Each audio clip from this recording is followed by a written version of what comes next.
La Gazette du Togo. L'autre regard de l'actualité togolaise. Bonjour ou bonsoir à vous tous. Un œil sur l'actualité reçoit ce jour un député à l'Assemblée nationale. Avec lui, nous allons passer au crible les principaux sujets qui font l'actualité ces jours-ci. La très forte augmentation des indemnités des députés dans un contexte où le commun des mortels continue de vivre avec un SMIC à 35 000 francs CFA. L'affaire Bolloré, la multinationale, est secouée par un scandale de concession frauduleuse des ports de Lomé et de Conakry. La décentralisation, on en parlera également encore avec lui. Le sujet fait toujours le chou gras de la presse et le Bénin. Tout le monde en parle tant la fierté est grande. Mon invité, c'est l'honorable Jimon Oré. Bonjour. Bonjour, monsieur Niaoui. Vous êtes député à l'Assemblée nationale et vous êtes également le président du Front des Patriotes pour la démocratie, le FPD. Merci d'avoir accepté l'invitation. Avec plaisir. Alors, avant de développer les sujets dont je viens de parler, on va s'intéresser un peu à votre formation politique, le FPD. Aujourd'hui, quand vous jetez un regard derrière vous, est-ce que vous considérez que vous avez fait du chemin, vous avez appris, vous avez imposé votre vue dans le débat? Oui, marqué d'une manière indélébile le débat à l'échelle nationale, ce n'est pas encore tout à fait ce que nous voulons au niveau du FPD. Ça, il faut l'avouer. Nous voulons faire plus que cela, mais nous disons qu'il ne faut pas se précipiter. Il faut poser les bases essentielles avant de passer à l'étape d'action d'envergure. Voilà, et bientôt, c'est 2 ans, le 10 mai prochain, nous allons marquer la seconde année d'existence du Front des Patriotes pour la démocratie, qui sera essentiellement marqué à son tour par la tenue du premier conseil national ordinaire, comme les statuts du parti le prévoient. Mais nous avons fait du chemin parce que ce n'est pas facile face à une dictature. Parti politique de l'opposition dans une démocratie, c'est autre chose que parti politique de l'opposition dans une dictature. Le FPD, contre vents de marée, avance. Parce que pour vous, vous considérez le Togo comme une dictature? Oui, c'est très simple, Samuel, c'est très simple. Ce n'est pas nous au FPD. Tout le monde entier sait que le Togo est une dictature. Ce n'est pas le FPD seulement. Ce n'est pas un secret que nous sortons comme ça. Mais quand on voit le satisfecit que les puissances internationales nous donnent sur un certain nombre de choses, ça ne fait pas dire que c'est une dictature. Satisfecit les sur quel plan? États-Unis, par exemple, la France nous félicite nos élections, félicite les réformes qu'on fait sur le plan économique et autres. Vous savez, les puissances que vous venez de citer œuvrent pour leur intérêt. Mais alors, d'ailleurs, même qui a instauré le règne d'Enyasingo au Togo. Alors, est-ce que c'est la volonté populaire de 63 à nos jours? Mais ce n'est pas le colon qui a instauré ce régime. Et le colon protège ce régime contre l'intérêt du peuple pour l'intérêt de l'extérieur. C'est tout. Donc, il n'y a pas de raison. Mais c'est là où le bas blesse. Que des puissances occidentales soutiennent des régimes qui massacrent leur population, soutiennent des régimes qui détruisent leur pays ou bien leur peuple, et en même temps refusent que les populations de ces pays n'affluent pas vers leur continent. Il y a problème, vous comprenez? Si au Togo, 50 années du règne d'une dictature, si ce n'était pas le cas, quel Togolais chercherait à aller vivre en Europe parce qu'il n'a pas de quoi vivre au Togo? Peut-être aller en Europe, ça serait pour des raisons touristiques. Mais des Togolais aujourd'hui, des jeunes pour la plupart désemparés, parce qu'il n'y a plus d'espoir, c'est d'aller en Europe, c'est d'aller en Occident. Et c'est ce même Occident qui soutient le régime qui fait que ça n'avance pas dans notre pays. Vous voyez, c'est là le paradoxe. C'est très simple. Mais vous venez de dire que le FPD n'a pas quand même marqué le débat politique togolais de manière indélébile. Mais est-ce que vous considérez que ce que vous dites est quand même entendu ou bien vous avez le sentiment de prêcher dans le désert? Non, nous n'avons pas le sentiment de prêcher dans le désert, c'est entendu. Dans tous les milieux de notre pays. Même au sein du parti au pouvoir ou bien du système de Nyasingbe, notre message est bien entendu. D'ailleurs, c'est pourquoi ça gêne pensez que ça gêne? Ça gêne. Ou bien il vous ignore royalement? Pas du tout. Il ne nous ignore pas, mais ça gêne. Et comme ça gêne, il faut pratiquer ce qu'on appelle la vindicte politique, et comme stratégie vis-à-vis du FPD. C'est-à-dire vous dénigrer, c'est ça? Bien entendu, et nous mépriser. Et aussi, des menaces et intimidations pèsent sur nos militants et les premiers responsables du parti. En l'occurrence, le président du FPD qui est devant vous devait déjà se retrouver en exil depuis. Vous êtes menacé? Bien entendu. Des menaces. Il n'y a pas de proche de M. Auré Guimond qui ne court pas après lui pour le supplier que de grâce, si tu veux vivre, il faut cesser la politique. Si tu veux vivre, il faut laisser le FPD parce que les gens là ne sont pas d'accord. Ils voudraient. Et puis ils passent. Je reçois des messages directs. On dit tel officier, les officiers sont allés se plaindre au niveau de tel membre de ta famille pour dire que tu abordes trop le sujet les concernant. Alors, dans une république, si c'est une démocratie, ça ne se passerait pas comme ça. Et on nous met les bâtons dans les roues. Parce que le régime simplement ne veut pas voir une opposition réelle devant lui. Mais c'est une situation quand même qu'on peut imputer à quelques individus qui n'est pas forcément une manœuvre du pouvoir. Ce sont peut-être quelques individus qui sentent leurs intérêts mis en cause, qui agissent de la sorte. C'est ce qui a été toujours dit dans ce pays. À l'époque de Gnassingbé Père, ça a été dit que non, Gnassingbé Père lui-même n'est pas méchant, c'est son entourage qui l'induisait en erreur. En même temps, il y avait d'autres versions qui disaient que non, vous ne pouvez pas lui dire la vérité. C'est pourquoi son entourage aussi ne pouvait qu'agir sur sa volonté. Aujourd'hui, c'est pareil. On dit non, Fort, il est entouré des barons, des vieux du système de son papa. Il n'arrive pas à leur imposer ce qui doit être positivement fait. En même temps, on dit non, c'est le jeune lui-même qui... C'est ça, la duplicité. C'est ce qu'on appelle de l'hypocrisie politique. Mais est-ce que vous avez cherché à obtenir une protection au niveau, par exemple, du ministre de la Sécurité? En 2000... Vous y avez droit, hein, d'abord en tant que président d'une formation politique ou même en tant que député à l'Assemblée nationale. En 2015, quand le siège du FPD a été attaqué, nous avons écrit. Ce sont les organisations de défense des droits de l'homme qui ont pu réagir. Là, au moins, la CNDH aussi a réagi. Ils sont venus constater la présence d'un milicien qu'ils appellent les gros bras, qui encerclait notre résidence. Mais vous savez, dans le contexte togolais, on ne peut pas imputer tout ça au pouvoir, hein, parce que vous voyez, parfois même au sein de l'opposition, on se tiraille les uns sur les autres, on envoie des gens régler des comptes à d'autres, donc c'est pas forcément dans le pouvoir qu'on peut retrouver ça. Non, ceux dont je parle, ils étaient d'ailleurs à l'effigie, habillés à l'effigie de Fort. Oui, mais ça, tout le monde peut le faire. Non, bien c'est comme ça qu'on a tué, tu as vu à Morin ici, dans ce pays, on a dit non, ce sont des actions de certains agents incontrôlés de l'armée. On a tué beaucoup de Togolais, assassiné beaucoup de Togolais comme ça, et on dit non, non, ce n'est pas le régime qui est responsable, ce sont des actes isolés. Et ça continue. Mais si on veut assassiner Auré aussi dans ces conditions pour dire que ce sont des actes isolés, nous sommes là, l'histoire en retiendra. C'est-à-dire vous craignez pour votre vie? Ça c'est sûr, c'est sûr. Mais qu'est-ce qui vous donne la force de continuer? Oui, ce qui me donne la force de continuer, c'est la conviction.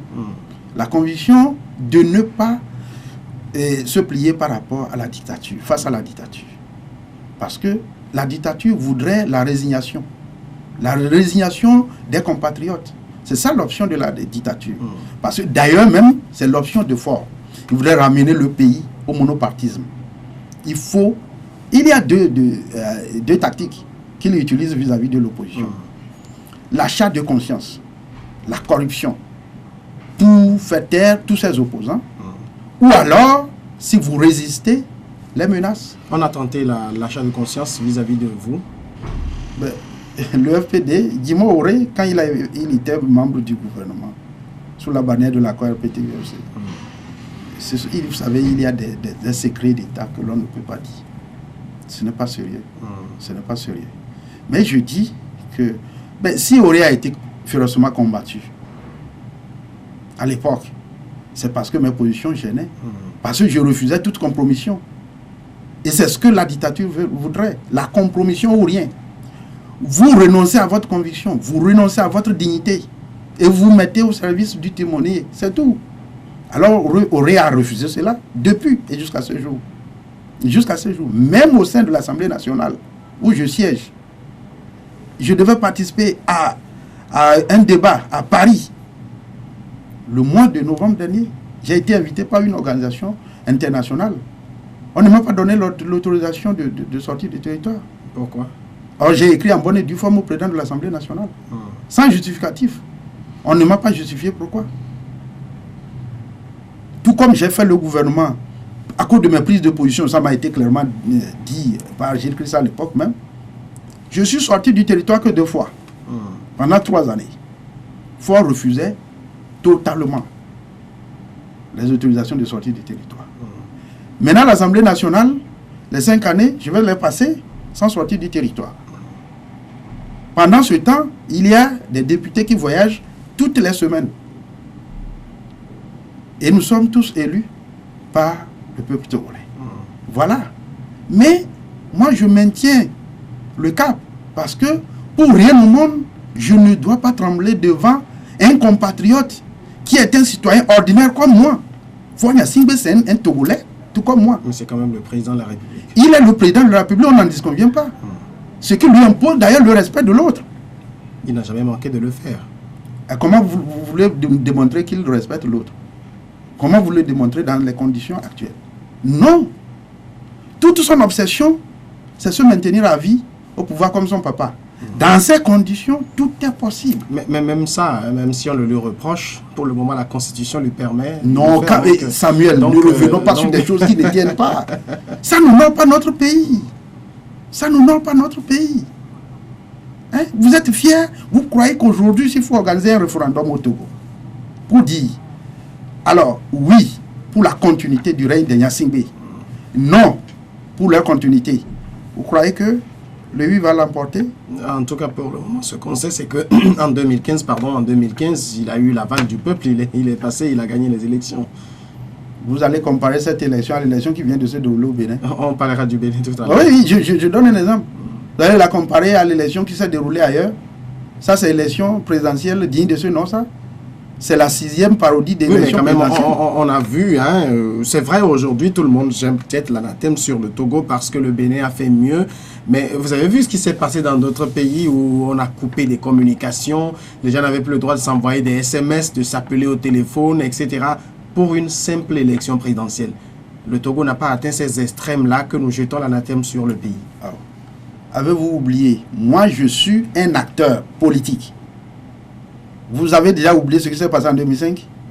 Oui, même si ça s'est passé, mais je parle de la dernière élection présidentielle. Non! Ce qui a amené Fort au pouvoir, ce n'est pas la volonté populaire. C'est tout ce que vous venez de décrire qui a amené Fort au pouvoir. Couper les téléphones, encercler les populations, les massacrer. J'ai été encerclé à Tapamé. Je ne parle pas parce qu'on m'a raconté des choses. Et en courant, tu sautes sur des cadavres, ceux qui ont été tués avant toi. Et si Dieu t'aide à franchir ces cadavres pour regagner la forêt, c'est que Dieu est pour toi. Et on a vécu des choses comme ça. Et vous nous dites qu'on n'a pas atteint ces extrêmes. Les extrêmes, c'est plus que quoi? Parlons de la dernière élection présidentielle. Bon, donc, ok, chaque élection, il faut tuer 500 pour qu'on dise qu'il a des extrêmes. Et comme il n'a pas eu de 500 tués en 2015, il n'a pas eu de l'extrême. C'est de la forfaiture. Le Togo est semblable, bien entendu. Le régime de Gnassingbé et le régime de Sassou Nguesso, c'est comparable. Voilà, les frères qui cheminent ensemble. Idriss Déby a fait la même chose. Mais bien sûr, c'est des régimes sanguinaires. Il n'y a pas 36 mots à utiliser, c'est des régimes sanguinaires. D'accord. Vous, au niveau du FPD, vous tenez quand même à une proposition, c'est celle d'un oiseau rare qui va venir diriger une transition. Est-ce qu'aujourd'hui, vous êtes encore davantage campé sur cette position-là, ou bien quand vous observez le paysage politique du Togo, vous vous dites, bon, mais quand même, on peut évoluer comme ça? Mais nous martelons cela. Toujours. C'est l'étape incontournable. Pour éviter le chaos des chaos, c'est l'étape incontournable. Pour éviter ce qui s'est passé en Centrafrique, pour éviter ce qui se passait présentement même au Burundi, c'est la transition ou rien. Fort, il s'obstine à ne pas voir les signes. Il s'obstine à croire que, puisque il a l'armée de son papa derrière lui, puisque... C'est pas l'armée de son papa, c'est l'armée togolaise. C'est l'armée constituée par son papa. C'est une armée tribaliste, oui ou non? Ça, c'est vous qui le dites. C'est réel, c'est pas moi qui le dis. La conférence nationale souveraine l'a démontré par A plus B. Janvier. La conférence nationale souveraine l'a démontré. Les chiffres sont là. 1. Le rapport de la CVJR. Allez consulter ce rapport. Ce n'est pas moi qui ai écrit ce rapport. Monseigneur Bariga est là, avec toute son équipe. Si ils n'ont pas spécifié clairement dans le rapport que l'armée est à dominance tribaliste. Ce n'est pas moi qui le dis. Dans ces conditions, ce n'est pas une armée à caractère républicain. Oui, mais est-ce que c'est un problème qu'il faut imputer à un personnage quand, par exemple, il y a une ethnie qui se sent plus enclin à faire le métier des armes, comme une autre ethnie peut se sentir plus enclin à travailler dans les banques, à travailler dans l'enseignement, etc. Ça, on ne peut pas l'imputer à quelqu'un. Non, vous ne parlez... Bon, ok, même le Togolais lambda ne peut pas accepter ce que vous venez de dire. Non. Bon, alors, prenez l'administration togolaise. Elle est politisée ou pas? Elle est tribalisée ou pas? Là aussi, on ne parle même pas de services de sécurité et de défense. L'administration togolaise. Allez dans toutes les préfectures du Togo s'il n'y a pas une résonance tribaliste. À travers des concours frauduleux. Il faut être de la bonne région. C'est le règne de l'ethnocentrisme. Et donc, c'est pour tout ça que vous prônez une transition, c'est ça? Oui, c'est pour régler tout ça. C'est pour régler tout cela, ça c'est un aspect. L'autre aspect, toutes les institutions de la République posent problème. Toutes les institutions de la République posent problème. Vous voyez, la première institution, c'est la présidence. Elle est illégitime. Elle est illégitime. Vous parlez même de 2015. Sur 3 500 000 enrôlés, ils ont déclaré 1 200 000 comme ayant porté leur choix sur fort. Et 1 200 000 sur 3 500 000 enrôlés. Ça voudrait dire 2 300 000 des Togolais n'ont pas voté ou ne sont pas pour. Et ça, c'est la conséquence d'une élection à un seul tour, ça. Vous comprenez? Donc, cette institution est illégitime. Et c'est pourquoi, d'ailleurs, pour appliquer certains projets, ils sont obligés de faire le passage en force. C'est le cas de ce qui s'est passé malheureusement à Mango. Comment un régime qui est légitime, qui venait le chef de l'État, Faure Gnassingbé, si réellement élu, qui a le soutien populaire, comme le cas de Patrice Talon, s'il voudrait faire passer un projet à Mango, on devait sortir les artilleries de guerre pour massacrer les populations. Alors, ça pose le problème de légitimité. Si le régime est légitime, on ne devait pas nommer les colonels à la tête des préfectures. Aujourd'hui, il y a plus de 10 préfectures qui sont dirigées par des colonels. C'est des citoyens aussi qui ont le droit de nommer comme préfet. La nomination d'un préfet relève de la prérogative régalienne du chef de l'État. Ça, personne ne peut lui imposer de nommer telle ou telle personne. Et ceux qui sont formés... Il y a dans d'autres pays où des préfets sont militaires, ça ne pose de problème à personne. Pourquoi ça devrait poser de problème au Togo? Si Samuel est d'accord qu'il y ait des officiers, des colonels, pour intimider et massacrer les populations dans les préfectures, le RPD n'est pas d'accord, Djima Ouré n'est pas d'accord. Ok? Le rôle des officiers, leur rôle, c'est la défense de l'intégrité territoriale. Ce n'est pas d'aller terroriser les populations comme préfet. Et vous pensez quand les des officiers supérieurs terroriser les populations? Oui. Exemple très clair, le cas de Mango. Celui qui était colonel là-bas, celui qui était préfet, c'était un colonel. Celui qui était préfet, c'était un colonel qui a mal géré le problème et il a eu de morts d'hommes. Ok? On le remplace par un autre colonel. C'est ainsi. Qui cherche, hein, il faut le dire. C'est ainsi. Plusieurs de vos collègues à l'Assemblée nationale sont allés et l'ont dit que le nouveau préfet cherche l'apaisement, même quand on entend son discours. C'est un faux problème. C'est un faux problème. De retour au calme, etc. C'est un faux problème. Est-ce qu'il fallait nommer forcément un colonel là-bas? Vous pensez que la solution aurait été de nommer un civil? Ça n'aurait pas forcément réglé le problème. C'est une manière de traiter cette population de sauvages qu'il faut discipliner. C'est ça le message politique. C'est ça. Ils viennent de nommer aussi un colonel Bitelo à la tête de l'Est Mono. Ce n'est pas anodin.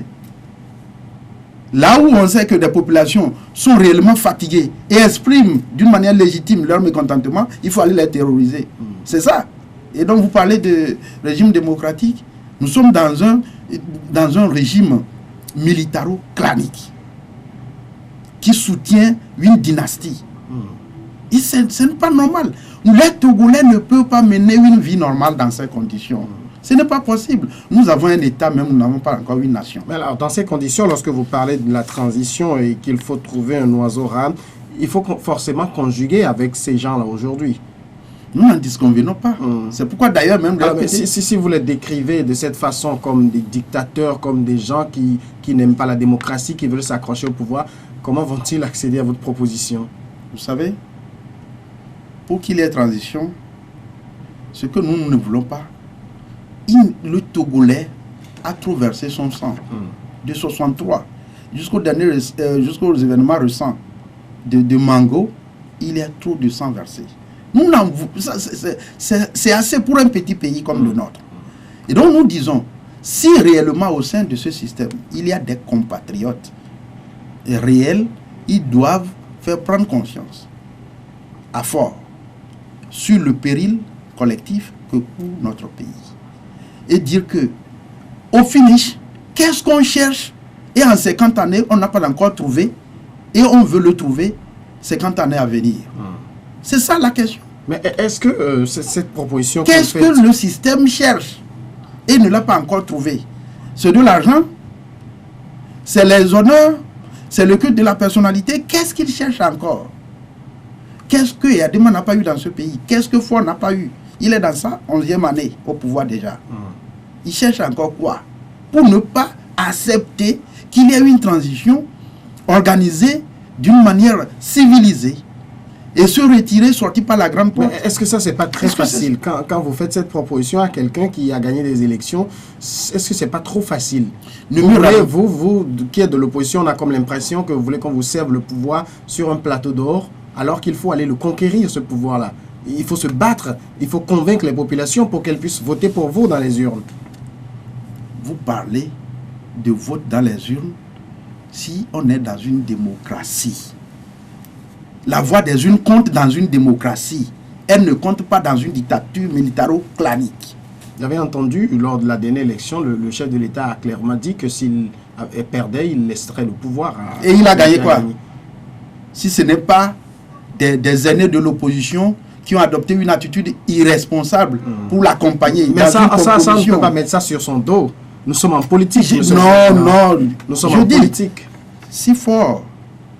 Là, vous revenez sur l'inconséquence de l'opposition. Bien sûr, bien sûr. Ça, on ne peut pas le mettre sur le dos du chef de l'État. Écoute, j'en viens.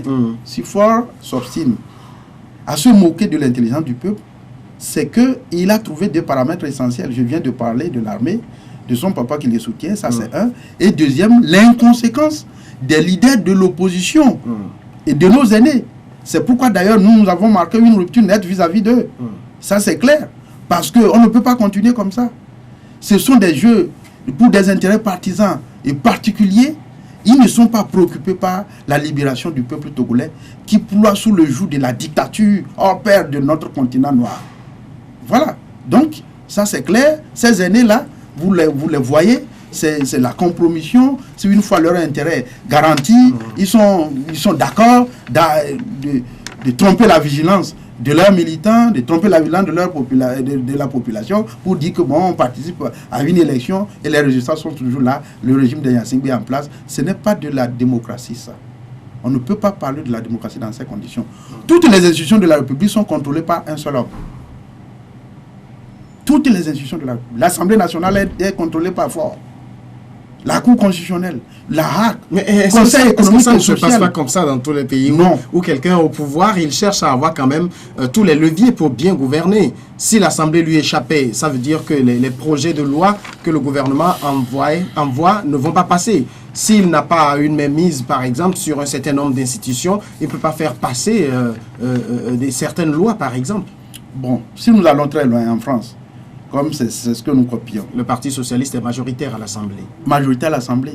Mais le Parti socialiste ne contrôle pas le pouvoir judiciaire. Oui, mais là, c'est un autre débat. La justice, c'est une institution carrément qui est indépendante. Ça, c'est pas à quelqu'un de lui conférer cette indépendance, c'est à elle de la prendre. De la prendre quand les juges sont nommés sur la base de 2 critères. Au Togo. Critères d'appartenance politique et critères tribalistes. Tous les magistrats. Mais on peut même nommer des magistrats qui soient de sa région, ça n'empêche pas qu'ils soient indépendants. Je dis, c'est ça, sur 2 critères. Critères d'appartenance. Donnez-moi le nom d'un juge, d'un magistrat togolais, à la tête d'une institution judiciaire dans notre pays, qui est suffisamment indépendant vis-à-vis du système de Gnassingbé. Donnez-moi un nom. Il n'y en a pas. Il n'y en a pas. C'est pourquoi la justice togolaise est sous les ordres de la dictature. Et il pose des actes vraiment déloyaux. Et tout cela, ce que les gens oublient, c'est qu'ils oublient ce que c'est que l'histoire d'un peuple. Ils seront rattrapés. Tôt ou tard, même dans leur tombe, l'histoire les rattrapera. Tous ceux qui font cela, au niveau de la justice, au niveau des forces de sécurité et de défense, au niveau de l'administration centrale, tout ce beau monde-là, il est temps pour qu'ils prennent conscience que le Togo d'abord a-t-il lancé, ou bien a-t-elle lancé une organisation de la société civile appelée le GRAD. Le Togo d'abord. Ça suffit. Ça suffit. Pourquoi la méchanceté jusqu'à ce niveau? Pourquoi ne pas vouloir que le citoyen lambda aussi mène une vie normale?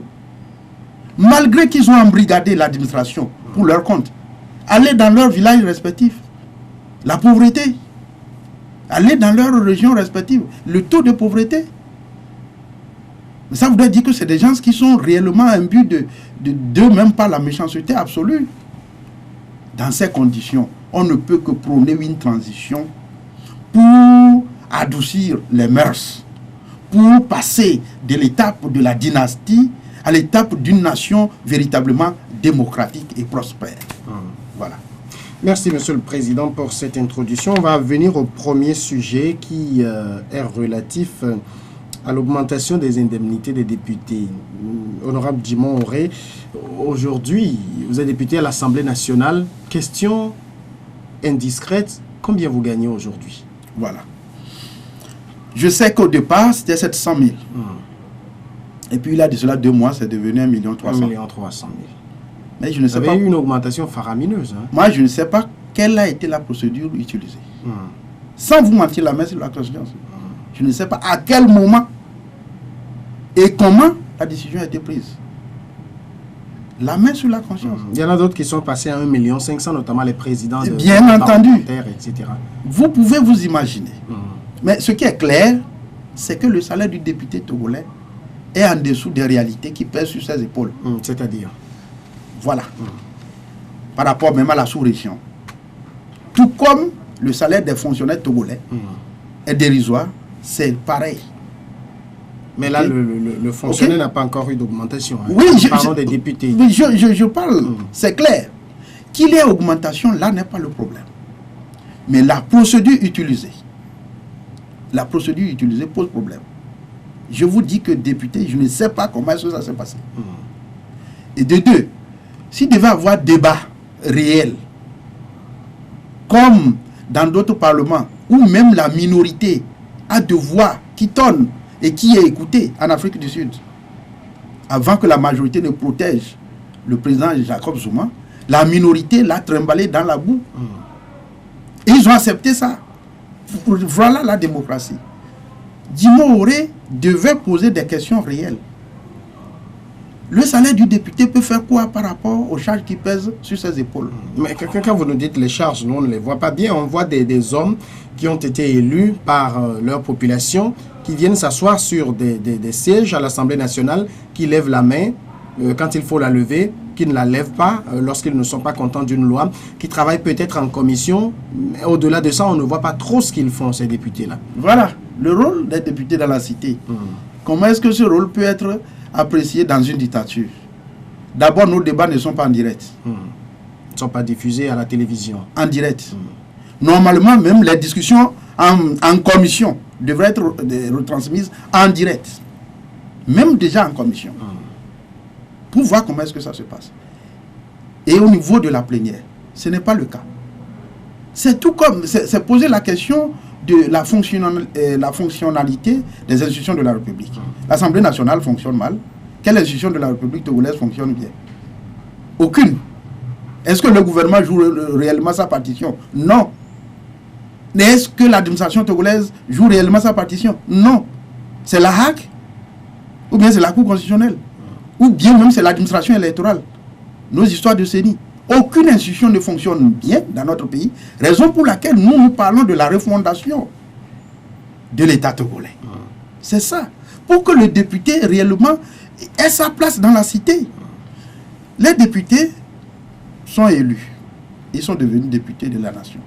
Mais n'ont pas les mêmes réalités sur les épaules. C'est-à-dire, un élu de la capitale, sur le plan sociologique, comparativement aux populations de l'intérieur, n'a pas le même poids. Ça, c'est clair.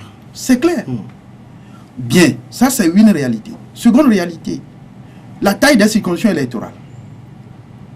Il y a des circonscriptions électorales qui ne font même pas un canton ailleurs, mais qui sont représentées par des députés, avec les mêmes moyens que des députés qui ont des circonscriptions électorales non seulement vastes, mais peuplées. Alors le Togolais lambda ne connaît que le député. Il ne sait pas où retrouver le gouvernement. S'il a le problème, c'est le député.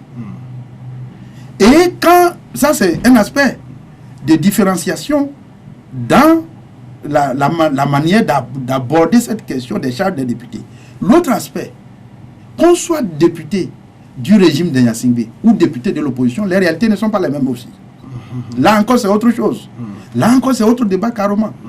Voilà. Un député de l'opposition, comme M. Auré, du circonscription électorale, ou pour trouver un CMS, il faut parcourir plus de 80 km.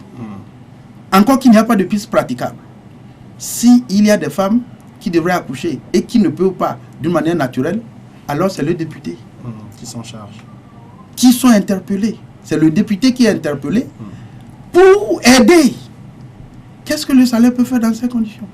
Des villages qui n'ont même pas de l'eau, on ne parle pas de l'eau potable, quelle que soit la nature, si même c'est sale, ils sont dépourvus de ça.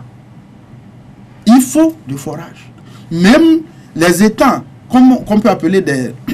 oui, les étangs d'une manière ramassée, qui permettent à d'autres populations de nos villages de s'abreuver de l'eau sale, de l'eau souillée.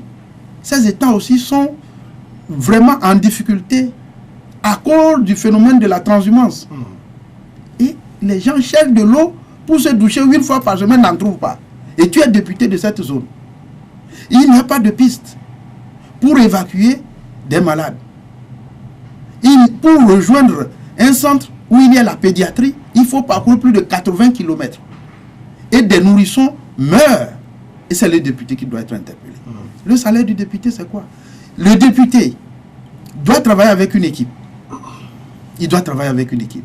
S'il doit travailler avec une équipe, il prend les membres de cette équipe en charge avec quoi? Avec quoi? S'il doit faire un déplacement, ne serait-ce que d'une manière trimestrielle, dans sa circonscription électorale, si député Djimoré doit se déplacer 8 fois par trimestre dans sa circonscription électorale, le salaire là ne vaut rien. Par rapport au problème de pauvreté, la pauvreté est très accentuée. Si on était dans un pays normal, où chaque citoyen arrive à vivre par rapport à la sueur de son front, tu es député, tu vas jouer ton rôle aussi pleinement. Voyez-vous? Et donc, ce qui devait être fait pour permettre aux députés d'être efficaces, c'est de définir des lignes budgétaires pour chaque député, sur lesquelles les députés agissent pour aider d'une manière directe les populations sur le plan social. Le député peut agir sur cette ligne, supposons que c'est 30 millions par an. Ce n'est pas comme indemnité ni salaire, mais logé aux finances. S'il y a de ces problèmes, si même il faut envoyer un élève très brillant de la zone, orphelin, qui a réussi brillamment à son bac, s'il faut l'envoyer à l'extérieur, le député peut agir sur cette ligne. Mais l'enfant brillant de parents pauvres, il est condamné à faire Zemidia ici. Et c'est les enfants des barons, même s'ils ne sont pas brillants, qui sont à l'extérieur. Sur le dos peuple togolais. Le député devait agir sur cette ligne pour soulager les populations sur le plan de soutien d'ordre social. Les associations qui courent après le député, il va agir par rapport à quelle ligne budgétaire? On est démunis. Mais, parce que vous êtes de l'opposition, pire encore, les populations qui nous votent sont sanctionnées. La zone de Djimoré, dans l'Est Mono, est considérée, et puis ils le disent. Laissez pour compte. Oui, parce que cette zone veut le changement. Depuis. Parce qu'elle ne fait que voter pour l'opposition. Et donc, pas de piste, pas de pont de franchissement, pas de CMS. Alors, et vous êtes un élu de là. Les charges qui pèsent sur votre épaule, ce ne sont pas les mêmes charges d'un élu du système en place ou qu'on soit élu à Lomé. Vous voyez? Donc c'est un débat de fond. Mais vous avez décrit, par exemple, quand on en vient à la pauvreté que vous décrivez, vous avez dit, quand vous parliez tout à l'heure, que même quand on va dans les zones des barons du pouvoir, il y a la pauvreté et les criardes. Bien sûr, bien sûr. Mais ce n'est pas... Finalement, c'est les mêmes réalités que vous... C'est les mêmes réalités, mais à géométrie variable. Ça, c'est clair. C'est clair. C'est que vous ne pouvez pas imaginer une zone qu'on peut considérer comme le grenier du Togo, qui n'est pas de pont de franchissement. Depuis, quand sous la bannière de l'accord RPT-UFC, j'étais au gouvernement, j'ai posé un problème pour qu'une construction de pont se réalise sur la rivière qu'on appelle Ogou, le plus grand affluent du Mono. Dans le Grand Camina, c'est là où il y a Ogou. Ce qu'on appelle Ogou, c'est là. Pour éviter que des femmes ne meurent lorsqu'elles voudraient accoucher. Et moi, je suis devenu orphelin à cause de cela. En 95. Parce qu'il n'y avait pas de pont. Ogou était en crue. Ma maman devait accoucher. On l'avait trimballée vers la frontière. Le temps d'arriver à Tapamé, fatiguée, elle a trépassé comme ça. Moi, je suis élu aujourd'hui député. Je vois toujours la souffrance de mes soeurs, la souffrance de nos mamans, de nos petites soeurs, dans les mêmes conditions. Je demande la construction d'un pont sur le fleuve Ogou. C'est un pont de 40 mètres. Les études ont été déjà réalisées. 40 mètres. 40 mètres. C'est même rien. Hein. C'est rien. Depuis 2011. Même présentement, j'ai écrit au ministre à tout prix. Et quand il y a discussion budgétaire, vous en parlez. On ne vous écoute pas. Voilà la méchanceté de l'homme. Or, les ressources ne sont pas les ressources appartenant à Fort ou à sa famille. C'est les ressources de notre pays, mais qui sont dilapidées pour des choses qui ne tiennent pas. Et là où il faut sauver des vies, on ne veut pas le faire. Et vous voulez qu'on continue comme ça et ne pas parler de la transition, continuer à accompagner ces gens-là, des parodies d'élection pour le maintien du statu quo. On en vient à votre salaire. Hein. Vous avez décrit donc tout cela qui fait que les indemnités des députés sont mis au service, si on peut le dire comme ça, de leur population. Mais le député n'est pas le seul cadre de la région. Il y a le président de la délégation, il y a peut-être le préfet, il y a d'autres personnes là à qui on s'adresse aussi. Voilà. Je vous dis, nous n'avons pas encore une nation, nous avons un État. Nous n'avons pas encore une nation. Si je prends l'exemple de l'Est Mono, ce que vous dites ne tient pas. Dans l'Est Mono, il y a un bicéphalisme net. Il y a les autochtones, qui sont les IFE majoritaires, qui sont laissés pour compte, combattus comme tels. Au sein de cette communauté, on cherche des cadres qui se mettent au service du pouvoir comme des bourreaux et non pas comme des défenseurs. Cette préfecture qui existe depuis 90 ou 11, vous allez consulter la liste de ceux qui ont été préfets. Jusqu'à ce jour, si ce n'est pas Kabia, c'est Losso. Jusqu'à ce jour, que quelqu'un arrive à me démentir. Tous les chefs de service dans cette zone, c'est à caractère tribaliste. Alors, quand le Togolais de Modokouté, le Togolais de Moretan, arrivé dans le bureau du préfet, ne peut que se faire interpréter. Et ça, pas d'interruption. C'est tout au long de l'existence de la préfecture. Il va courir voir quel préfet. Le préfet n'est pas là pour lui. Il est là pour son ethnie. C'est pourquoi je dis, nous ne sommes pas Nous n'avons pas une nation, nous avons un État. C'est suffisamment grave. Donc lui ne court qu'après le député qui est le seul opposant. Et notre député qui se met au service des bourreaux. C'est ça. Et d'où le rôle des défenseurs des droits de l'homme que moi je joue dans cette zone. Vous imaginez qu'un agriculteur soit menotté parce que son champ a été dévasté par les bœufs de la transhumance? Et on s'en prend à l'agriculteur. À l'agriculteur, on le menotte, on le jette en prison à la gendarmerie. Et quand Auré est interpellé, j'agis. Je suis du côté des faibles. C'est mon rôle également. J'ai dit, si on n'a qu'à me tuer, on n'a qu'à me tuer avec cette population. Vraiment, il ne s'est pas des choses atroces dans notre pays. Des souffrances inimaginables, imposées à des communautés. Alors, on ne peut pas parler de nation dans ces conditions. Et donc, le salaire du député ne peut rien par rapport à cela. S'il devait avoir discussion réelle, on devait passer à l'étape d'avoir une ligne budgétaire en fonction des tailles des circonscriptions électorales, permettant à chaque député de pouvoir jouer son rôle social. Mais alors, dites-nous pourquoi il y a autant de problèmes. Vous l'avez décrit parce que votre zone n'est pas la seule. Et il y en a beaucoup d'autres qui ont des problèmes. Pourquoi les députés togolais, l'Assemblée nationale togolaise est considérée simplement comme une chambre d'enregistrement? Pourquoi il n'y a pas de proposition de loi de votre part pour changer les choses? Parce que vous convenez que depuis, il n'y a eu qu'une seule proposition de loi. En combien de législatures, on oublie déjà, il n'y a eu qu'une seule proposition de loi. Je viens de vous dire que dans une dictature, les choses ne peuvent pas bien fonctionner. Mais vous ne les faites pas, vous ne les faites pas. Je vous dis... C'est pas parce que vous considérez j'en viens. Une dictature qu'il ne faut pas faire de proposition de loi. J'en viens. Alors, quand les gens s'amusent eux-mêmes à rejeter leur propre initiative dans une comédie en 2014, que le gouvernement a envoyé un projet de modification de la Constitution et que leur majorité aurait rejeté dans cette comédie-là, vous, députés de l'opposition, vous introduisez une proposition.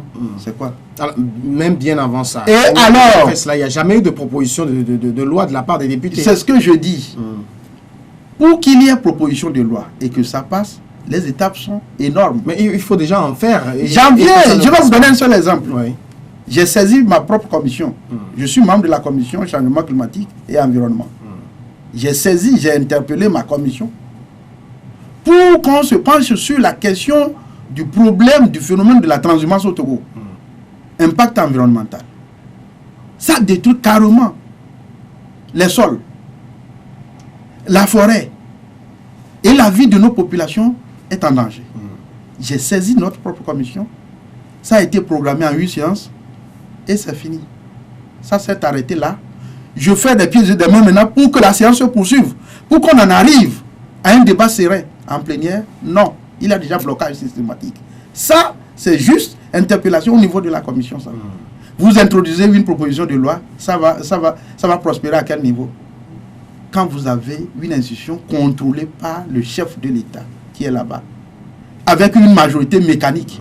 Mais qui n'est là que pour agir sur les là, le chef de l'État n'est pas rébarbatif aux propositions de loi.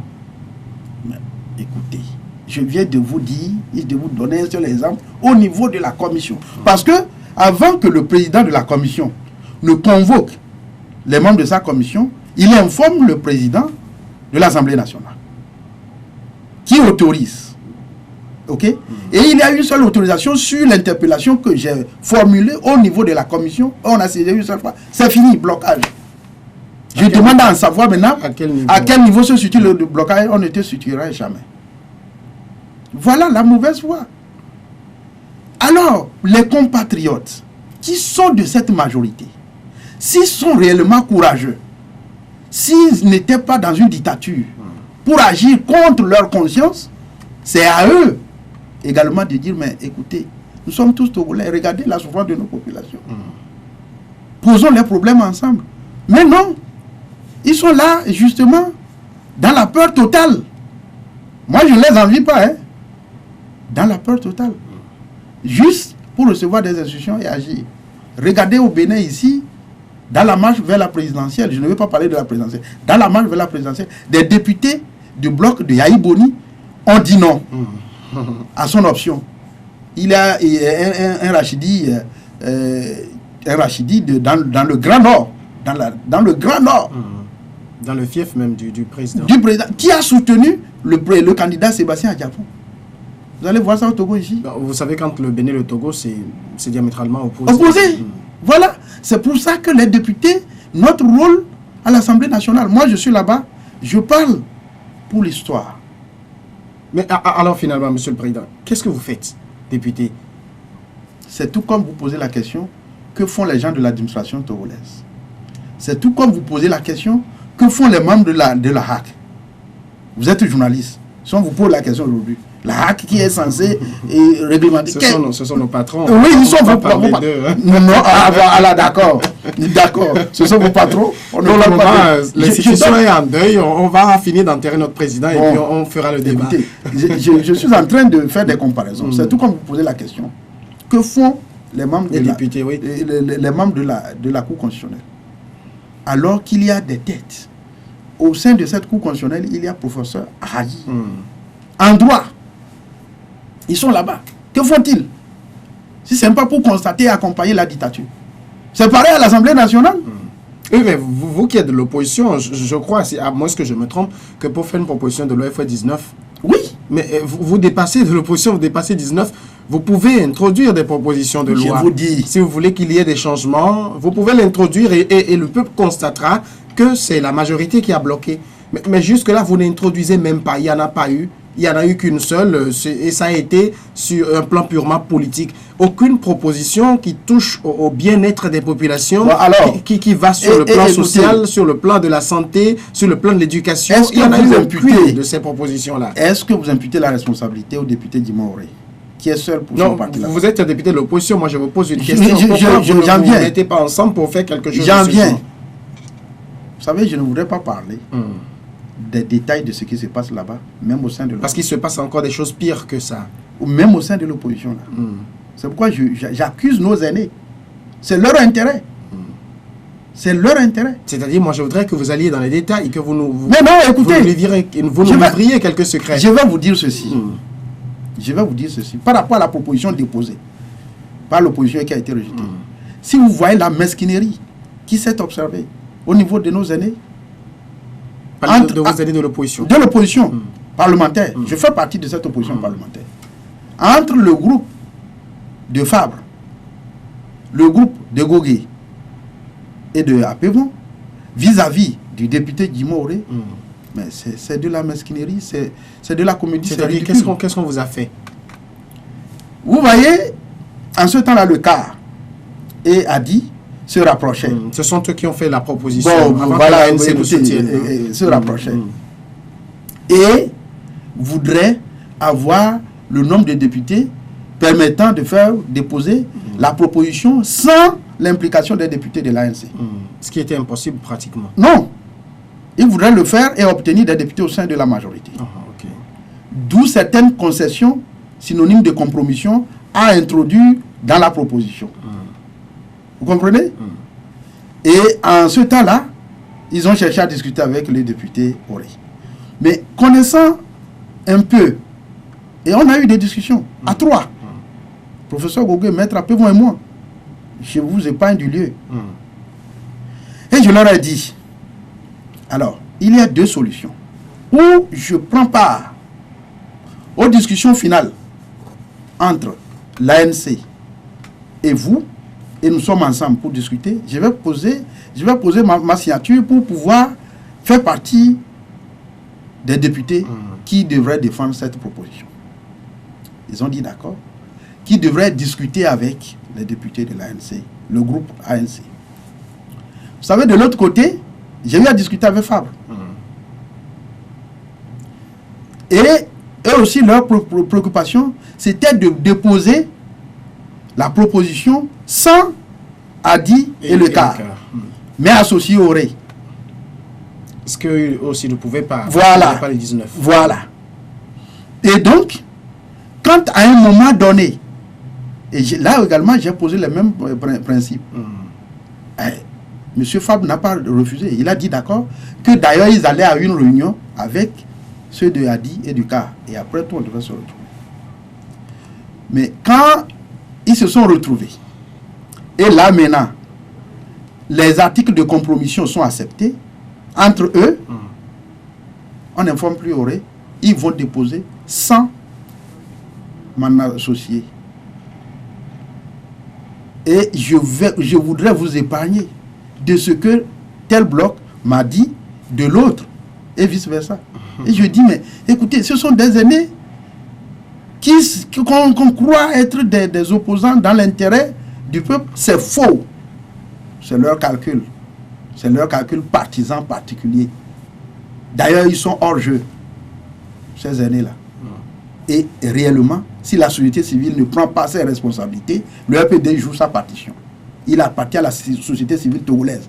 Il faut des personnalités fortes qui émergent de cette société civile, qu'on puisse faire bouger les lignes. Vous avez dit personnalité forte, pour le moment, on en cherche encore. Alors, vous avez quand même tenté de justifier que dans le contexte actuel, le salaire que vous gagnez, qui est d'1 300 000 francs, ne permet pas pour couvrir les dépenses, les difficultés que vous avez au quotidien, enfin, du moins tous les mois. Mais est-ce que vous le comparez à la situation du Togolais lambda, qui, pour le moment, roule sur un SMIC à 35 000 francs, et qui a des difficultés à joindre les deux bouts, parce que vous savez qu'à une échelle plus inférieure, lorsque vous travaillez dans une famille, les personnes que vous avez à charge sont nombreuses et qui doivent trimer au quotidien pour s'en sortir. Je suis d'accord avec vous. Mais dans ce cas, on aurait pu attendre du député qu'ils disent dans le contexte actuel, nous ne voulons pas peut-être de cette augmentation, il faut revoir de façon générale tout ce qui est salaire, tout ce qui est traitement salarial. Moi, je vous dis, je ne sais même pas comment et quand. Mais personne n'a levé la voix pour refuser. Pour refuser quoi? Pour refuser ce à quoi vous n'êtes pas associé? Mais là, sur votre compte, vous avez déjà commencé par percevoir 1 300 000. Moi, je vous dis, le 1 300 000 ne vaut rien par rapport aux charges qui pèsent sur moi. Oui, mais vous n'avez pas levé la voix pour dire que ça a été fait sans vous. Vous ne l'avez jamais dit. Écoutez. Il faut que je vous pose la question aujourd'hui pour que vous puissiez... Voilà, je le dis. Il fallait lever la voix. Mais là, vous l'avez déjà accepté. Vous gagnez déjà le 1 300 000 francs. Certains prennent déjà le 1 500 000 francs. Écoutez, c'est un faux débat. C'est un faux débat. Mais aujourd'hui, c'est l'argent du contribuable que vous gagnez. Et aujourd'hui, j'en viens. Alors, vous savez, est-ce que vous posez la question? Les présidents des sociétés d'État, ou bien les directeurs, les DG des sociétés d'État. Pour le moment, nous parlons des députés. Non, j'en viens. Qui sont là pour piller leur société, sont à combien de millions? Et qui ne sont pas élus, qui ne sont que des individus, qui n'ont pas de charges sur les épaules comme nous, députés. Je viens de vous décrire la réalité. Le 1 300 000 ne vaut rien, absolument. Il fallait décrire une ligne budgétaire même permettant aux députés d'agir dans sa circonscription électorale. Ça y est comme ça au Cameroun même, dans la dictature de Paul Biya. Donc j'en viens ce que nous n'avons pas compris, c'est pourquoi les députés, par exemple, de l'opposition, qui sont si prompts à dénoncer des choses que fait le pouvoir, tout le monde s'est su. Il y a eu silence radio, on a accepté cette augmentation-là, et après, vous tentez de justifier maintenant. Je te dis que moi, je n'ai pas été associé aux discussions. Les autres diront la même chose. Non. Non. Pourquoi vous n'avez pas été? C'est parce que vous n'étiez pas là? Si. Je suis allé où? Quand mon père est sorti du territoire. Je suis là. Je suis sur les 56 600 km². Si je ne suis pas à Lomé, je suis quelque part sur les 56 600 km². Ce qui s'est passé, c'est qu'il y a des combines. De qui? Vous croyez que si moi j'étais à cette discussion, je serais d'accord qu'un simple président de commission et entre les députés, qu'il y ait une marge de 200 000 francs. Pourquoi? Être président de commission, c'est quoi? Qu'est-ce qu'on joue comme rôle là-bas? D'envergure. Et encore, ce sont ces présidents de commission qui voyagent tout le temps. La ligne budgétaire frais de mission, si c'est milliards, c'est eux qui utilisent chaque année. Et à cela s'ajoute 200 000 gratuitement comme ça. Mais écoutez, c'est des combines. C'est des combines. Mais tout comme il y a eu en novembre dernier, il y a eu un vote sur le test aménagement du territoire. Je me suis opposé fermement parce que, et il est un député de UNI, même qui a dit, ce test-là c'est un monstre. Ça n'arrange pas, ça ne donnera pas quelque chose. Mais au finish, pour voter, je suis le seul à voter contre ce test. Je suis le seul à voter contre ce test. Donc, il se passe des choses anormales. Nous ne sommes pas en démocratie. N'attendez pas des rôles régaliens de la part de l'Assemblée nationale. Donc aujourd'hui, vous êtes partisan d'une revalorisation ou carrément d'une ligne budgétaire? Je suis partisan d'une revalorisation. Je suis partisan d'une revalorisation des indemnités et du salaire même de tous les fonctionnaires de l'État. Ça, c'est clair. Parce que notre pays dispose des moyens, des ressources suffisantes pour cela. On fait de gaspillage pour des futilités. Et on donne l'impression que le pays n'a pas de ressources pour mieux prendre en charge ceux qui travaillent pour l'intérêt général. Alors, l'administration dont vous parlez, les fonctionnaires, si le SMIC est multiplié par 4, n'en disconvient pas. Moi, je suis là, je peux soutenir à 100%. Moi, personnellement, je ne suis pas contre cela. D'ailleurs, nous l'appelons de tous nos voeux. Mais, avant que cela se réalise, il faut une procédure. Il faut être dans une démocratie. Réellement, les choses sont faites pour maintenir les gens dans la précarité, afin de pouvoir les dominer, afin qu'ils puissent ramper. C'est ça. Ce n'est pas pour des citoyens épanouis que c'est fait. Même au sein des corps habillés, en dehors des hauts placés, des officiers, fouillez, vous verrez. Parce que tout le temps, nous les rencontrons en circulation. Oui. Ils doivent vous demander de leur donner quelque chose pour la journée, ce qui est, ils sont malheureux. Extrêmement dangereux quand pourquoi a une arme en main. C'est pour pouvoir les dominer. C'est pour qu'ils ne soient pas épanouis. Mais il y a assez de problèmes. Assez de problèmes. C'est pourquoi nous disons qu'il faut un dialogue national. Il faut un dialogue national pour régler tous les problèmes. Les réformes de l'administration politique, les réformes de l'administration militaire, même doter notre pays d'une nouvelle constitution qui organise les institutions de la République. C'est ça, pour qu'on ait des élections crédibles. C'est ça la préoccupation. Donc, la question du salaire du député ne fait même pas un débat, parce que ça ne veut rien dire par rapport aux réalités. Moi, je voudrais qu'on aille à des choses sérieuses, avoir une Assemblée nationale qui joue réellement sa partition dans son entièreté, parce que c'est la démocratie. Mais une Assemblée nationale qui est là pour le faire valoir, ça me gêne. Ça me gêne. Moi, je suis gêné. Parfois de participer à certains débats. Débats sur la loi budgétaire. Vous allez chercher à écouter, à enregistrer l'intervention de Guimond Auré pour le budget. Je ne fais pas des interventions longues. C'est ça, précise mes interventions. Mais tout ce qui se passe, quand on dit on envoie le projet de loi à l'Assemblée nationale et que la commission des finances siège, c'est juste, c'est pour manger. C'est pour manger. Déjeuner, dîner, c'est rien. Donc il n'y a aucun travail de fond. Aucun travail de fond, jusqu'à l'adoption. Ce qui confirme ce que les gens disent, que c'est une chambre d'enregistrement. C'est vrai. Parce que ce n'est pas le cas, ce n'est pas parce que les députés de l'opposition ne veulent pas qu'il y ait amélioration du budget.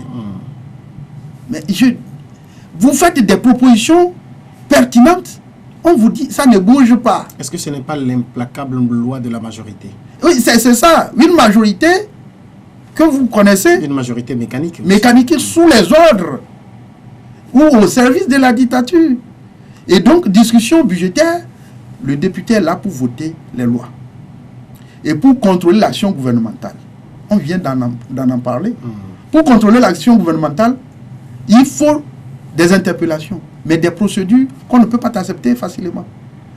Par rapport à l'affaire de Bango, quand il y a eu interpellation même, ça devait déboucher sur des recommandations. La mise en place, par exemple, d'une commission parlementaire pour faire la lumière sur la responsabilité de l'État par rapport à ce fait. Mais qu'est-ce que ça a donné, cette interpellation? C'est pour la forme. Voilà. C'est vraiment écœurant. Ce n'est pas avec joie que je le dis. Mais il faut avoir le courage de dire la vérité et s'assumer. Mais dans ces conditions, comment vous pensez que l'Assemblée peut retrouver ses lettres de noblesse? C'est dans une démocratie. Ce n'est qu'après le passage de l'étape de la transition. Ce n'est pas l'Assemblée nationale seulement. Toutes les institutions de la République retrouveront leurs lettres de noblesse. Il faut la renaissance du Togo. Pour le moment, on a lancé les travaux de construction d'un nouveau siège de l'Assemblée. C'est déjà un premier pas pour vous mettre dans de bonnes conditions de travail? Non. D'ailleurs, même ça me fait honte. Pourquoi? Et là également, il y a problème. Parce que là où vous êtes, là, le palais des congrès, c'est J'ai pas... dit, non, ce n'est pas ça. Ça me fait honte. On dit c'est la Chine qui nous construit le siège de l'Assemblée nationale. En général, sur le continent, la Chine fait beaucoup de choses. Vous avez vu même le siège de l'Union africaine, c'est la Chine qui nous l'a donné. Et vous êtes content. Et vous êtes content. Je ne dis pas être non, vous êtes content, satisfait. Juste que ça me fait rire. Alors voilà. Comment, alors que l'argent que l'État togolais gaspille pour des futilités dépasse largement. Et à l'heure actuelle, je ne sais pas en tant que député, est-ce une donation ou c'est un préfinancement d'une société chinoise? Rien. Seulement on dit, il y a accord entre la Chine et le Togo, construction du siège du Parlement. En tout cas, on sait que la Chine ne fait pas cadeau. Ah voilà. Et après, c'est toi qui paies, c'est moi qui paie. Pendant des années. On en parlera. On en parlera. Et on confie des choses comme ça. Sinon, comment est-ce que l'État togolais, plus de 50 années d'indépendance, ne peut pas construire le siège de son Parlement? Pourquoi? On va nous dire que les ressources manquent, alors que c'est faux. Ces ressources sont dilapidées. Ils sont tous des milliardaires. Des milliardaires. Sans être hommes d'affaires. Alors, et on ne trouve pas de milliards pour construire le siège du Parlement. Et on nous dit que la Chine, et quand ils ont annoncé ça, moi je les regardais vraiment étonné, ébahi. C'est pas parce que je ne suis pas content qu'on construise un siège pour le... Mais j'ai honte qu'on me dise que c'est la Chine qui nous construit le siège. Qu'on nous dise que c'est le Brésil qui viendra construire le siège de la Cour constitutionnelle. Qu'on nous dise que c'est l'Inde qui viendra construire le siège de la HAC ou bien je ne sais pas. Bon, mais s'ils ont l'expertise... non, s'ils ont l'expertise, là c'est une question d'appel d'offres international. Là, le Togo a ses moyens, lance un appel d'offres international pour que les sociétés qui ont l'expertise puissent compétir. Est-ce que c'est le cas ici? Non. Voyez, la question du contournement de la faille d'Alejo, la question de défaler, des milliards, dizaines de milliards engloutis, pour rien, que les Togolais doivent payer, rembourser pendant des décennies. Vous ne vous intéressez même pas au désordre que l'OTF fait.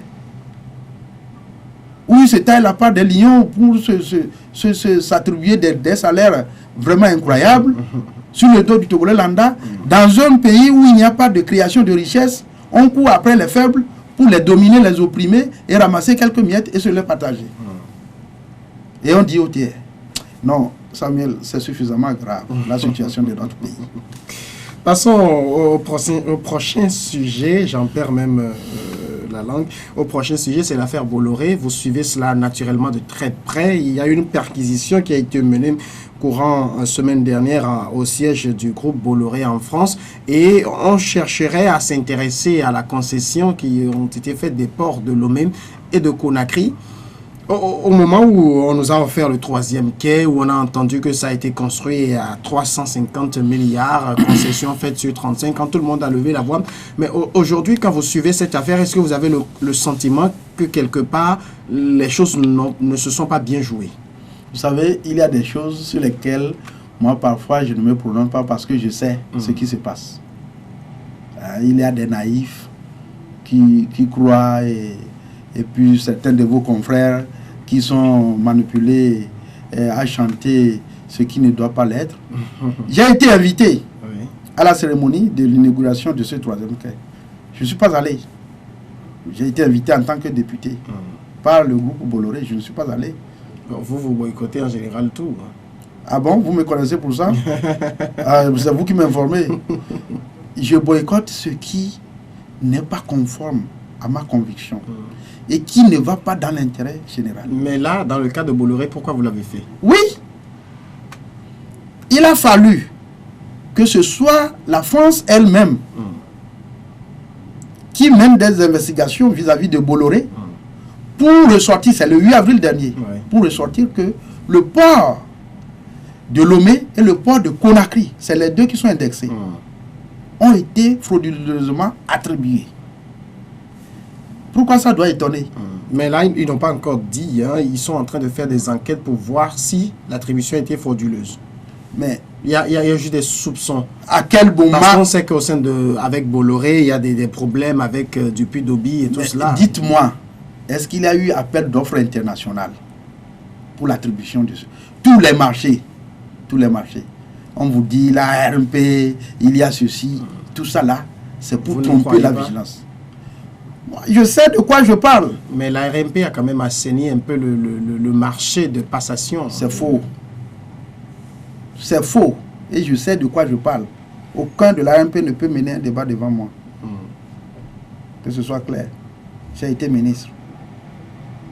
Ok? J'ai été ministre. Et je sais de quoi je parle. Bolloré, c'est la France-Afrique. C'est le réseau France-Afrique. Et c'est ça qui prouve que le régime en place n'est pas là pour le Togolais lambda. Il est là pour l'intérêt des cercles mafieux et pour l'intérêt des membres du clan. C'est tout. L'attribution, le contrôle de Bolloré sur le port de notre pays est anormal, inacceptable. Et contrôle une gestion à lui attribuée pour 35 ans. 35 ans, plus d'une génération. Qu'est-ce que le Togo a gagné dans ça? Quand on l'ajoute à notre âge, nous avons déjà des cheveux blancs. Oui, on est déjà dans la tombe. Et qu'est-ce que le Togolais a gagné dans ça? C'est la colonisation qui continue, c'est l'impérialisme qui continue. Et il faut un régime dictatorial comme celui d'Enyasingbe pour maintenir cette colonisation. C'est pourquoi le peuple doit être debout. Comme l'a dit Sankara, une fois que le peuple est debout, l'impérialiste tremble. Et c'est la solution. Sinon, cette affaire de Bolloré, c'est suffisamment grave. Ce n'est pas, moi, ça ne m'étonne pas d'ailleurs. Et ce n'est pas la seule affaire. Ce n'est pas la seule affaire. Je ne voudrais pas aller dans les détails. Il y en a d'autres dont vous avez connaissance? Bien, il est à plein. Les voies dont on vient de parler, les voies de contournement de la faille d'Aléjo, vous savez comment est-ce que c'est attribué? Même au Togo ici, quand partout on dit c'est qu'au BTP à tel marché, à tel marché, à tel marché, allez fouiller si c'est transparent, si c'est honnête, si c'est clair. C'est comme ça qu'on construit un pays. Alors, c'est suffisamment grave. Il appartient. Et comme nous avons une société civile bancale, ça arrange. Ils ne vont pas être contents de ce que vous dites. Oui, s'ils ne sont pas contents, qu'ils agissent. Qu'ils agissent. Je vous dis, il y a deux organisations de la société civile qui admirent, que moi je respecte, c'est le GRAD et le CACIT. Le GRAD, c'est le groupe de ce qu'on peut appeler les gardiens du temple. Ceux qui sont là-bas, c'est des personnalités qui aiment la dignité, leur dignité, et qui voudraient justement, mais ils sont d'un certain âge. Le peu d'efforts aussi, c'est au niveau de CACIT. Le reste, c'est où? Quelle personnalité de référence nous avons au Togo? Comme dans d'autres pays au Bénin, professeur Albert Ovredjé, c'est des personnalités de référence. Et Souglo, c'est des personnalités de référence. Ici au Togo, quelle personnalité de référence dans le compte de la société civile ou de l'opposition? C'est pourquoi nous devons nous frayer le passage. Nous ne devons pas attendre. J'ai du respect pour la seule personnalité civile qui a eu à jouer un rôle d'avant-garde pour notre pays, son Excellence Monseigneur Podro. Monseigneur Podro, qui est tombé comme ça dans l'oubli du monde des médias. On n'en parle pas. C'est une personnalité de référence, ça, pour la génération présente. Mais les autres, combien de personnalités encore? Je rappelle pour la mémoire que c'est lui qui a présidé la conférence nationale. Nationale souveraine, avec courage, détermination, et qui n'a pas fléchi, qui n'a pas accepté la compromission comme... Peut-être que c'était un peu facile pour lui parce qu'il est un prélat. Non. Facile quand on l'a tremballé au soleil et tout, vous oubliez tout ce qui lui est arrivé. Un prélat. Facile? Non. On devait avoir des personnalités de référence parmi les aînés de l'opposition, qui ont eu d'ailleurs à animer cette conférence nationale souveraine. Tous ceux qui sont des leaders, jusqu'à M. Fabre Jean-Pierre, ont été membres du bureau, soit membre du bureau de la conférence nationale, soit président de commission au cours de cette conférence. Tout ce qu'ils ont eu à dire, à tenir comme propos, tu peux t'imaginer que 25 ans après, qu'ils deviennent tous des conseillers de ce régime. J'apprends que M. Edem Kodjo est facilitateur dans le cadre. Il va aller faciliter quoi? Qu'est-ce qu'il a pu faire dans son pays? C'est quand même une tête, hein. C'est une tête. Qu'on le dise ou pas. C'est une tête pour lui-même, pour sa famille. Mais pour être une tête, pour l'intérêt général, pour un peuple, il faut avoir... Il a été secrétaire général de l'ONU. Ça ne veut rien dire. À quoi ça a servi pour le peuple togolais? Dans la marche vers la démocratie. Premier ministre au Togo. Et ça dit quoi? Non, c'est-à-dire c'est une personnalité qui a de la trempe. Non! Qui fait la fierté du Togo à Ce n'est l'extérieur. pas... Quelle fierté du Togo à l'extérieur? Qu'est-ce que vous avez pu faire à l'intérieur? Qu'on entende qu'un Togolais soit facilitateur d'une crise dans bon, un quand un pays... Togolais soit facilitateur d'une crise, et vous voyez comment est-ce que Tshisekedi le malmène? Tshisekedi ne lui donne pas le temps, ne le considère pas. Bon, ça c'est les contradictions des oppositions en Afrique. On ne peut pas mettre ça sur le dos de Dem Kojo.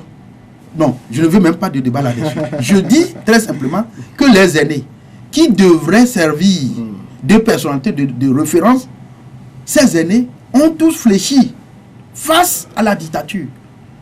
Sinon, ce serait avec fierté aujourd'hui que des noms comme Minevi, Abouibo, Zarif Ouayeva, Yékris Olympio soient des personnalités de référence dans notre pays. Est-ce que c'est le cas? Non. Parce qu'à un moment donné, ils ont accepté la compromission au nom de leur intérêt partisan et personnel. C'est pourquoi la jeunesse est laissée abandonnée à elle-même. D'où la prise de conscience. Et c'est ce que nous faisons au niveau du VPD. Nous jouons notre partition. Et le temps nous donnera raison. Et là, sur l'affaire Bolloré, il a fallu même que ce soit la France elle-même qui s'interroge encore. Oui, c'est tout comme... C'est ça, malheureusement, le propre de l'Afrique. Quand on a parlé de la fin de l'esclavage, si nous remontons à l'histoire, il a fallu que ce soit des organisations de la société civile, des nations esclavagistes, qui montent, qui tonnent pour appeler à la fin de cette pratique honteuse, inhumaine. C'est ça, le propre de l'Afrique. C'est pourquoi je parle de l'existence d'une société bancale, civile bancale au Togo. C'est le rôle de la société civile de dénoncer des choses comme ça. C'est le rôle premier de la société civile. Mais si c'était au Bénin, non, quand même. Quand même. Mais au Togo, voilà. Puisque le monde des médias est façonné pour embourber le Togolais lambda, parfois, moi, ça me fait rire. Samuel, l'effort que vous faites, je ne peux que vous encourager.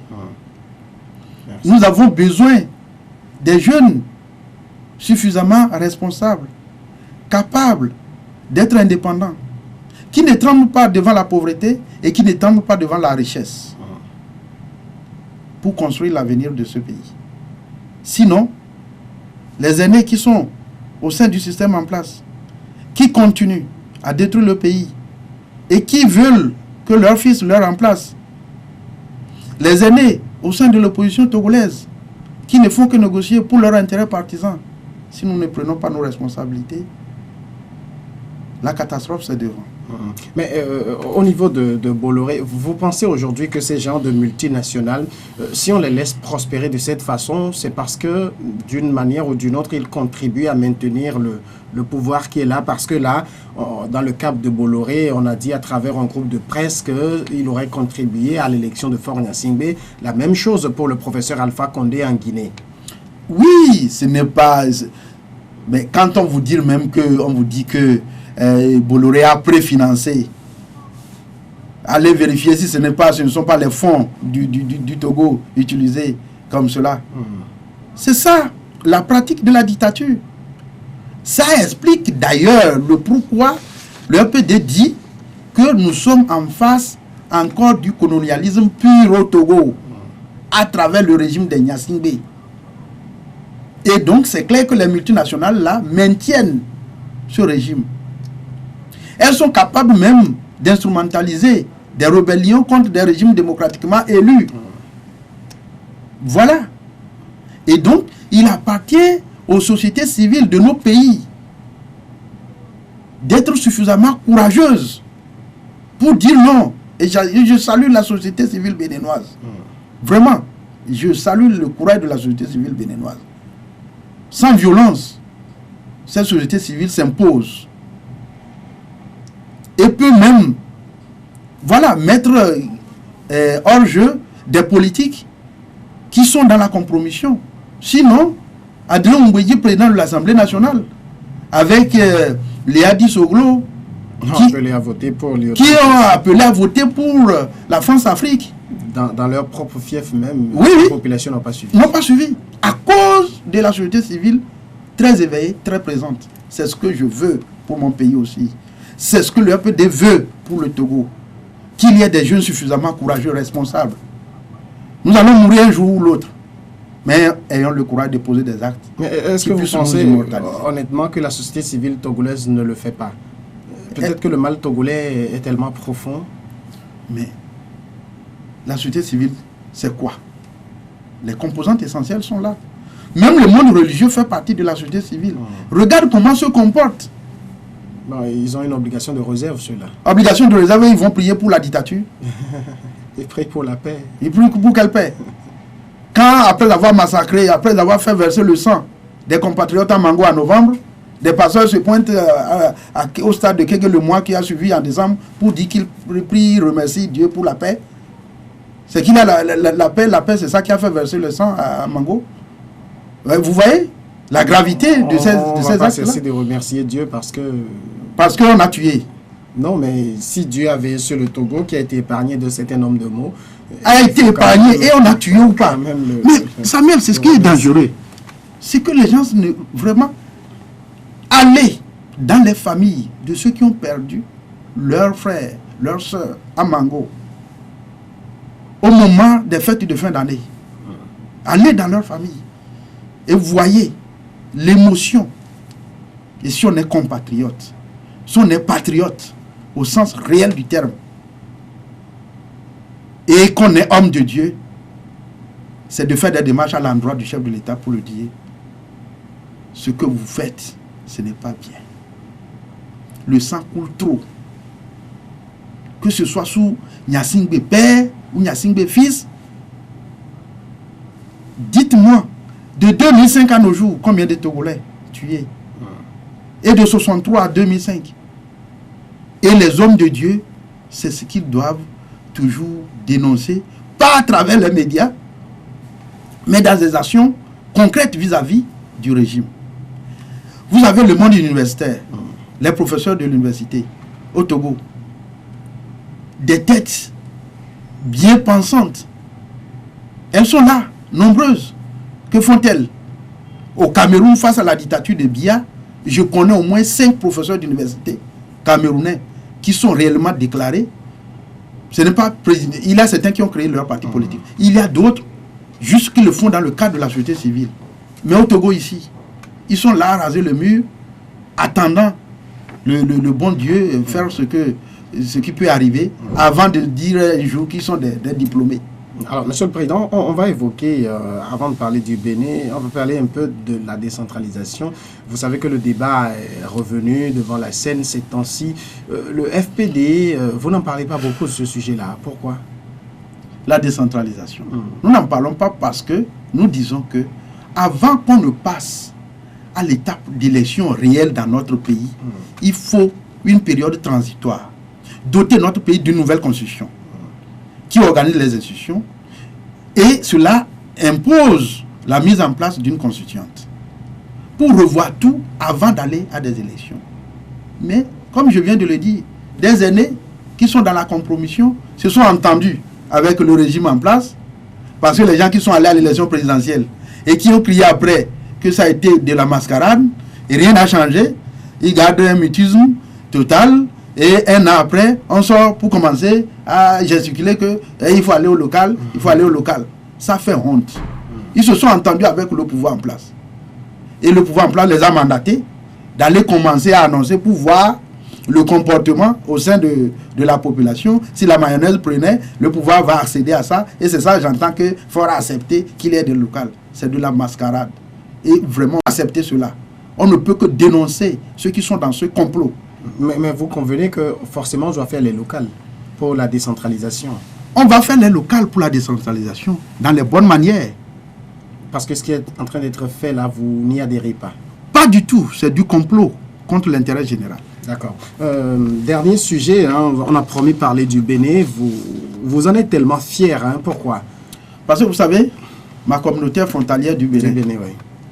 Et les IFE du Bénin, j'ai même des parents, des familles dans le Bénin. C'est les mêmes populations. Frontières imaginaires qui les séparent. Et quand je grandissais, les premières villes à fréquenter même, c'est dans le Bénin.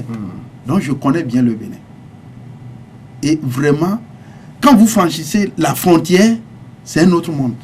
En termes de liberté, en termes d'épanouissement du citoyen, c'est un autre monde. Et ça fait verser des larmes quand vous revenez au Togo. C'est triste. J'en suis fier. C'est la vitrine de la démocratie africaine. Et on ne peut que féliciter. Ils ont une nation.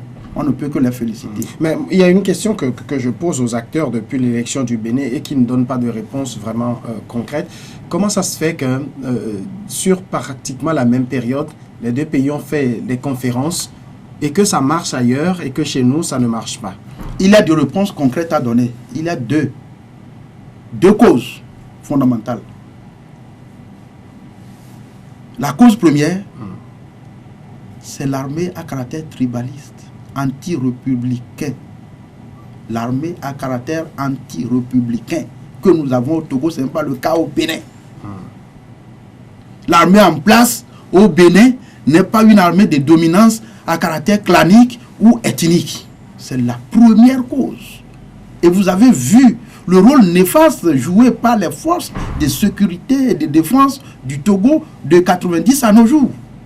Vous avez vu les massacres de la lagune de Baie, tout le sang qui a coulé. 2005. Donc, quand vous avez une armée pareille, on ne peut pas comparer le Togo au Bénin. Deuxième cause, l'inconséquence des leaders de l'opposition qui ont eu à incarner la lutte populaire de 90 à nos jours. C'est la deuxième cause aussi majeure qui a fait échouer le processus de démocratisation de notre pays. Mais au Togo, nous ne sommes pas les damnés de la terre. Hein. Est-ce que vous croyez dans le changement? Mais le PD dit qu'il ne faut pas sombrer dans le désespoir. Dans le cachot du désespoir, non. Oui à la résilience, non à la résignation. Autrement dit, nous croyons fermement de voir un Togo nouveau émerger. C'est-à-dire la résilience, il faut continuer par résister. Il faut continuer la résistance, quel que soit le prix à payer. Et c'est ça, nous invitons le peuple togolais à se mettre debout pour que l'impérialiste tremble. Sinon, il n'y a pas 36 solutions. En quoi faisant? Il ne faut pas s'attendre à une quelconque rébellion au Togo. Il ne faut pas s'attendre à un coup d'État. Il faut qu'on organise notre population à prendre ses responsabilités. Le bas peuple, et le bas peuple est majoritaire. Il s'agit, c'est pourquoi d'ailleurs même Kalma l'a dit, prolétaires de tous les pays, unissez-vous. Que le bas peuple, mais ce bas peuple doit être organisé pour se mettre debout et un beau jour qu'on dise adieu, comme les Israéliens par rapport à la terre promise arrivaient, ils ont dit adieu à l'esclavage en Égypte. Qu'un beau jour, adieu pour l'esclavage de Gnassingbé à la tête du Togo. Monsieur Djimon Oré, honorable Djimon Oré, président du Front des Patriotes pour la démocratie, député à l'Assemblée nationale, merci d'être passé dans cette émission. C'est moi qui vous remercie. La Gazette du Togo. L'autre regard de l'actualité togolaise. Rejoignez-nous sur le www.lagazettedutogo.com ou encore sur nos comptes Twitter, Facebook et YouTube. Pour nous soutenir, merci de nous contacter à l'adresse suivante: contact@lagazettedutogo.com.